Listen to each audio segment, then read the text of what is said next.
오늘 말씀은 신약성경 고린도후서 5장 6절로 10절 말씀입니다. 고린도후서 5장 6절로 10절 말씀 함께 보시겠습니다. 그러므로 우리가 항상 담대하여 몸으로 있을 때에는 주와 따로 있는 줄을 아노니 이는 우리가 믿음으로 행하고 보는 것으로 행하지 아니함이로라. 우리가 담대하여 원하는 바는 차라리 몸을 떠나 주와 함께 있는 그것이라. 그런즉 우리는 몸으로 있든지 떠나든지 주를 기쁘시게 하는 자가 되기를 힘쓰노라. 이는 우리가 다 각 반드시 그리스도의 심판대 앞에 나타나게 되어 각각 선악간에 그 몸으로 행한 것을 따라 받으려 함이라. 아멘. 여러분 다시 한번 예배 오신 것을 환영합니다. 저희가 지난달에 재설정이라는 시리즈를 했었는데 저희가 그것을 연장해서 다시 우리가 재설정해야 하는 것이 무엇일까 생각해보는 그러한 시간을 갖도록 하겠습니다. 우리는 재설정이라는 메시지 시리즈를 통해 예수님의 제자들로 최상의 삶을 살기 위해 필요한 여러 영역들을 재설정하는 시간을 갖고 있습니다. 첫째 주에 우리는 우리의 마음을 재설정하는 것에 대해서 생각해 보았습니다. 우리는 우리의 마음을 하나님의 마음에 맞게 재설정하기 위해 하나님의 전능하심에 대한 생각으로 또 하나님께 대한 완전한 헌신으로 예수님의 재림에 대한 기대로 우리의 마음을 가득 채워야 한다는 것을 생각해 보았습니다. 두 번째 주에 우리는 우리의 생각을 재설정하는 것에 대해서 생각해 보았습니다. 우리는 우리의 생각을 하나님의 뜻에 맞추어 재설정하기 위해 우리는 이 세대를 본받지 말고 우리의 생각을 하나님의 생각으로 바꾸고 성령님께서 하시는 일에 적극적으로 협조해야 한다는 것에 대해서 생각해 보았습니다. 또 셋째 주에 우리는 우리의 말을 재설정하는 것에 대해서 생각해 보았습니다.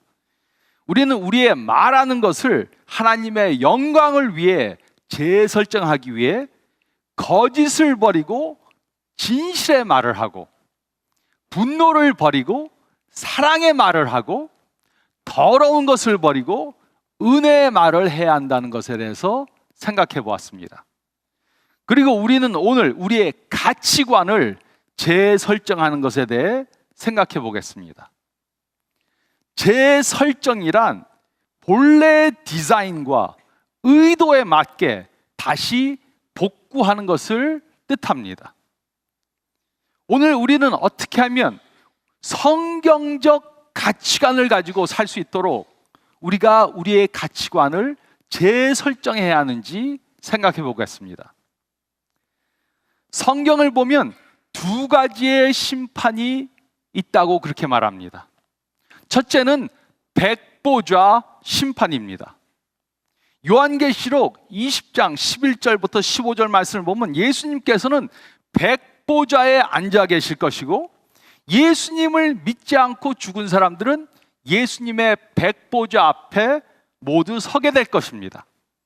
그리고 생명책이 열리게 되고 예수님을 믿지 않았던 사람들의 이름은 그 생명책에 기록되어져 있지 못하다는 것을 깨닫게 될 것입니다. 그래서 그들은 지옥으로 가게 될 것입니다. 물론 하나님께서는 그 누구도 지옥으로 가는 것을 원하시지 않습니다. 그러나 이들은 예수님을 믿는 것을 거부했기 때문에 지옥으로 가게 될 것입니다. 좋은 소식은 예수님을 믿는 우리들은 이 백보좌 심판을 면하게 될 것입니다. 예수님께서 우리의 죄를 대속해 주시기 위해 십자가에 달려 돌아가셨다는 그것을 믿는 사람들은 그 사람들의 이름들은 생명책에 기록이 되어져 있습니다. 그래서 예수님을 믿는 우리들은 이 백보좌 심판을 면하게 될 것입니다. 이것은 너무나도 좋은 소식입니다. 근데 예수님을 영접한 사람들도 예수님께 심판을 받게 됩니다. 이 두 번째 심판은 바로 그리스도의 심판 대 심판입니다. 그리스도의 심판 대 심판. 이 심판은 우리의 구원의 여부를 가리는 심판이 아닙니다. 그 대신 이 심판은 우리가 받을 상급을 가리는 그러한 심판입니다. 고린도 후서 5장 10절은 다음과 같이 기록했습니다. 이는 우리가 다 반드시 그리스도의 심판대 앞에 나타나게 되어 각각 선악간에 그 몸으로 행한 것을 따라 받으려 함이라. 사도 바울은 믿는 사람들한테 말했습니다. 우리는 백보자 심판은 면하게 되겠지만, 왜냐하면 예수님을 믿고 천국에 가게 돼 있으니까. 하지만 우리가 행한 일들에 대해서 상급을 받는 예수님의 심판대의 심판은 우리가 받게 된다는 것을 말해 주었습니다. 우리는 매일 여러 가지 일들을 행합니다. 우리가 행하는 일들을 영혼의 차원에서 볼 때 어떤 일들은 매우 중요한 일들이고 어떤 일들은 불필요한 그런 일들입니다. 그래서 우리가 죽어서 예수님 앞에 서면 예수님께서는 우리가 이 세상에서 했던 일들에 대해서 심판하실 것입니다. 이 심판은 우리가 천국으로 갈 것인가 아니면 지옥으로 갈 것인가, 이것을 가리기 위한 것이 아닙니다. 이 심판은 우리가 어떤 상급을 받을 것인가, 그것에 대한 심판입니다. 그리고 우리는 행한 그대로 상급을 받게 될 것입니다. 그러므로 우리는 예수님의 심판대 앞에 설 준비를 하기 위해 우리의 가치관을 재설정해야 합니다. 우리의 가치관을 재설정해야 합니다. 우리의 가치관은 우리가 중요하다고 생각하는 근본적이고 신념적인 믿음을 말합니다. 우리의 가치관은 우리의 모든 결정을 좌우합니다. 우리의 가치관은 우리의 모든 행동을 좌우합니다. 우리의 가치관은 우리의 삶의 방향을 결정해 줍니다. 우리가 어떻게 행동하는가 하는 것은 우리의 가치관이 무엇인가를 보여주는 것입니다. 그러므로 우리가 예수님 앞에서 상급을 받는 그러한 삶을 살기 위해 우리는 우리의 가치관을 성경적인 가치관으로 재설정해야 합니다. 그리고 우리는 그것을 하기 위해 생각해야 할 것이 있습니다. 첫째로 저희가 읽은 말씀 가운데 6절 말씀을 보면 우리는 몸을 위해 살지 말고 영을 위해 살아야 합니다. 우리는 몸을 위해 살지 말고 영을 위해 살아야 합니다. 6절은 다음과 같이 기록했습니다. 그러므로 우리가 항상 담대하여 몸으로 있을 때에는 주와 따로 있는 줄을 아노니. 바울은 우리가 이 세상에서 육체의 몸을 입고 살아가는 동안에는 천국에 계신 예수님과 떨어져 있다고 말했습니다. 우리가 몸을 입고 있다는 것은 이 세상에 있다는 것이고, 그것은 곧 우리가 아직 천국에 이르지 못했다는 것입니다. 그러나 우리는 언젠가 죽어서 이 세상을 떠나게 될 것입니다. 우리가 죽을 때 우리의 몸과 영은 분리가 되게 됩니다. 우리의 몸은 땅에 묻히게 됩니다. 그러나 우리의 영은 이 세상을 떠나서 예수님이 계신 천국에 가게 됩니다. 그러므로 우리의 몸을 보면 두 가지를 깨달을 수 있습니다. 첫째는 우리의 몸은 완전하게 멋있게 만들어졌다는 것입니다. 그래서 저도 매일 아침 거울 앞에 서서 보고, 이야, 예수님이 진짜 잘 만드셨다. 아멘이 없습니다. 어떻게? 하나님께서는 우리 한 사람 한 사람을 하나님의 뜻에 맞도록 완전하게 만드셨습니다. 우리의 몸은 하나님께서 창조하신 훌륭한 작품 품들입니다. 근데 둘째는 그럼에도 불구하고 우리의 몸은 영원한 것이 아니라는 것입니다. 우리의 몸은 나이가 들어갈수록 망가져 갑니다. 그래서 누구나 나이가 들면 몸이 전과 같지 않다는 것을 느끼게 되고 또 자주 병에 걸리게 됩니다. 제가 건강검진을 받으러 병원에 가서 의사 선생님한테 요즘 여기가 쑤시고 여기가 아프고 여기가 저리다 그러면 의사 선생님은 저에게 나이가 들면 다 그렇게 되는 것입니다. 항상 이렇게 말씀하십니다. 몸이 늙고 병이 드는 것은 자연적 현상입니다. 그리고 우리가 죽으면 몸은 땅에 묻혀서 흙으로 돌아가게 됩니다. 그러므로 우리는 우리의 몸이 영원하지 않다는 사실을 깨달아야 합니다. 그러나 대부분의 사람들은 우리의 몸이 천년 만년 영원할 것처럼 엄청난 투자들을 해야 됩니다. 아마도 한국 사람들처럼 몸에 신경을 쓰는 사람들도 전 세계에 아마 그렇게 많지 않을 것 같습니다. 그래서 별난 성형수술을 다 받습니다. 대한민국을 명실상부한 성형천국이라고 그렇게 부릅니다.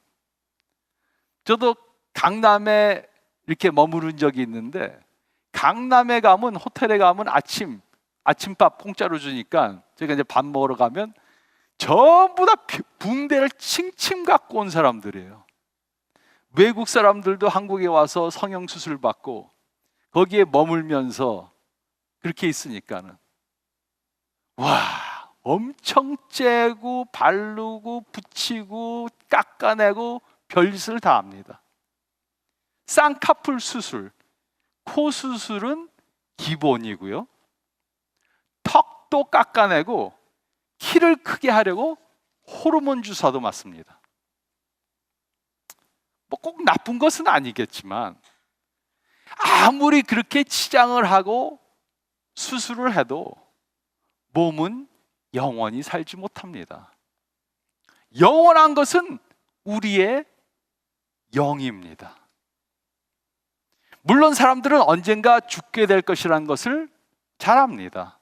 그래서 어떤 사람들은 죽지 않기 위해서 안간힘을 씁니다. 그래서 몸에 좋다면 산삼, 녹용, 요즘은 또 양파 껍질 다 먹어봅니다. 어떤 택시 기사님이 한국의 택시 기사님이 이렇게 말을 하는 것을 들었습니다. 그분은 제가 물론 목사인 것을 몰랐습니다. 그래서 그분이 목사들에 대한 험담을 하면서 이렇게 말했습니다. 목사들은 천국이 좋다고 설교는 하면서 자기는 죽지 않으려고 몸에 좋다는 것은 얼마를 내고라도 다 사 먹는다고 그렇게 저한테 말했습니다. 물론 몸을 위해 투자하고 몸을 잘 간수하려고 하는 것은 잘못된 것이 아닙니다. 그런데 썩어질 몸을 위해 온갖 방법과 물질을 투자하는 것보다 우리는 영원한 영을 위해 모든 것을 투자해야 합니다. 죽을 몸을 위해 치장하는 것보다는 영원한 영이 새롭게 되고 우리의 영이 깨끗해지고 우리의 영이 하나님을 더욱더 사랑하게 만들기 위해서 우리는 그것에 중점을 두고 그것을 위해 노력해야 하는 것입니다. 그러므로 한번 질문해 보시기 바랍니다. 나는 나의 몸에 관심을 두는 그러한 삶을 살고 있는가? 아니면 나의 영이 새롭게 되는 것에 관심을 두고 초점을 두고 살고 있는가? 우리가 하나님 앞에서 예수님 앞에서 상급을 받는 그러한 삶을 살기 위해 우리는 몸을 위해 살지 말고 영을 위해 살아야 합니다. 몸을 위해 살지 말고 영을 위해 살아야 합니다. 또 둘째로 우리는 물질을 따라 살지 말고 믿음을 따라 살아야 합니다. 우리는 물질을 따라 살지 말고 믿음을 따라 살아야 합니다. 7절은 다음과 같이 기록했습니다. 이는 우리가 믿음으로 행하고 보는 것으로 행하지 아니함이라. 바울은 믿음을 따라서 행했고 지금 당장 눈에 보이는 현실을 따라, 물질을 따라 살지 않았습니다. 그리고 사도 바울은 이 말씀을 통해 우리도 믿음을 따라 살고 눈에 보이는 세상의 것들을 따라서 살아서는 안 된다고 그렇게 말한 것입니다. 그런데 바울이 이렇게 산 이유가 무엇입니까? 그는 눈에 보이는 것은 영원한 것이 아니고 눈에 보이지 않는 것이 영원한 것이라는 것을 잘 알고 있었기 때문입니다.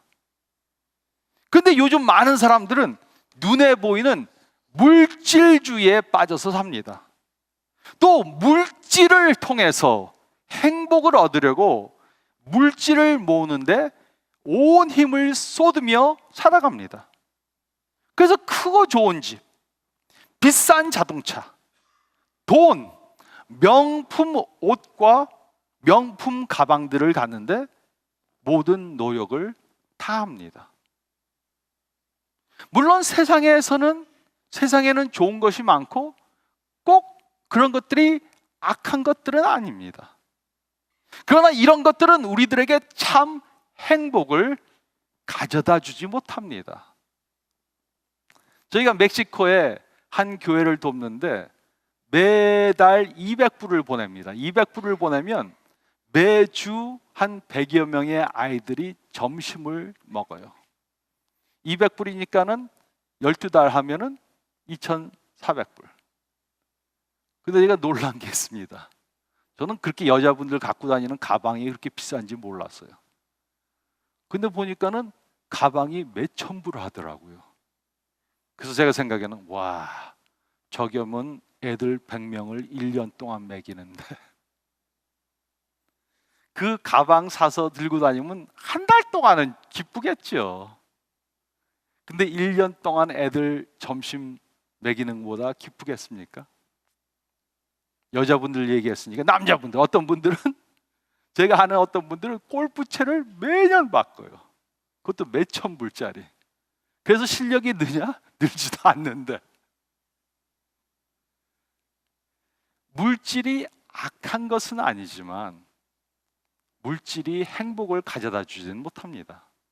그리고 많은 물질을 가지고 있다고 예수님 앞에서 큰 상급을 받는 것이 절대로 아닙니다. 그 대신 예수님께서는 우리가 믿음으로 행한 것들을 위해서, 믿음으로 행한 것들에 대해서 상급을 주실 것입니다. 그래서 우리는 눈으로 보는 것을 위해 살아서는 안 됩니다. 그 대신 눈에 보이지 않는 하나님의 나라를 위해서 믿음으로 살아야 하는 것입니다. 우리는 이것을 어떻게 할 수 있습니까? 물질주의의 가치관을 재설정하는 방법이 있습니다. 그것은 바로 하나님께서 우리에게 주신 물질을 하나님의 나라를 위해 사용하는 것입니다. 우리는 하나님께서 주신 그 물질들을 다른 사람들을 사랑하고 그들의 영혼들을 구원시키는데 사용해야 하는 것입니다. 그러나 세상의 많은 사람들은 눈에 보이는 물질을 사랑합니다. 그래서 다른 사람들을 이용해서 자신의 물질을 축적하고자 합니다. 그러나 이것은 물질을 바로 사용하는 것이 아닙니다.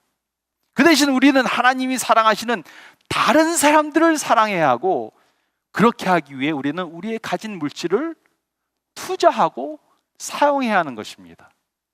물질을 사용하고 다른 사람들은 사랑해야 합니다. 그러므로 질문해 보시기 바랍니다. 나는 물질을 사랑해서 다른 사람들을 사용하고 있는가?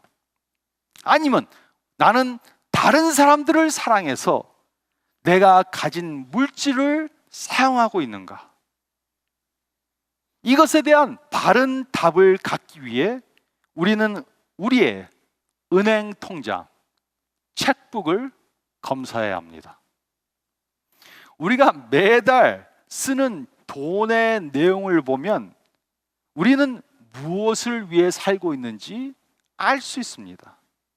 그 이유는 우리는 중요하게 생각하는 것에 우리의 물질을 사용하기 때문입니다.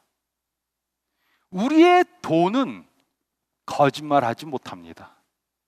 우리의 마음이 있는 곳에 우리의 물질이 가게 됩니다. 우리는 물질을 따라 살지 말고 믿음을 따라 살아야 합니다. 예수님 앞에 서서 큰 상급을 받는 저희들이 되기 위해 우리는 물질을 따라 살지 말고 믿음을 따라 살아야 합니다. 또 세 번째로, 우리는 자신을 위해 살지 말고 하나님을 위해 살아야 합니다. 우리는 자신을 위해 살지 말고 하나님을 위해 살아야 합니다. 9절은 다음과 같이 기록했습니다. 그런즉 우리는 몸으로 있든지 떠나든지 주를 기쁘시게 하는 자가 되기를 힘쓰노라. 사도 바울은 자신이 이 세상에 있든지 아니면 이곳을 떠나서 천국에 가든지 자신의 목표는 하나님을 기쁘시게 하는 거라고 그렇게 말했습니다. 그는 하나님을 기쁘시게 하기 위해 살고 자신을 기쁘게 하기 위해서 살지 않았습니다. 그런데 하나님을 기쁘시게 하는 삶이란 도대체 어떤 삶입니까? 어떤 삶이 하나님을 기쁘시게 만듭니까? 데살로니가 전서 4장 1절 2절은 다음과 같이 기록했습니다. 그러므로 형제들아 우리가 끝으로 주 예수 안에서 너에게 구하고 권면하노니 너희가 마땅히 어떻게 행하며 하나님을 기쁘시게 할 수 있는지를 우리에게 배웠으니 곧 너희가 행하는 바라. 더욱 많이 힘쓰라. 우리가 주 예수로 말미암아 너희에게 무슨 명령으로 준 것을 너희가 아느니라. 이 말씀은 하나님을 기쁘시게 하는 삶을, 그러한 삶이란 것은 하나님의 명령에 순종하는 삶이란 것입니다. 하나님의 명령을 따르고 죄를 멀리하고 저희가 성화되는 삶이 바로 하나님을 기쁘시게 하는 삶이란 것입니다. 그런데 많은 사람들은 자신이 원하는 것을 함으로 자신을 기쁘기 위해 삽니다. 이기주의에 빠져서 자신밖에 모릅니다. 그래서 교회에 와서도 좀 봉사하라 그러면 뭐 큰일 하는 것처럼 하나님을 기쁘시게 하는 것에는 관심이 없습니다. 그래서 하나님의 명령도 어기면서 자신이 원하는 것을 하기 위해서 삽니다.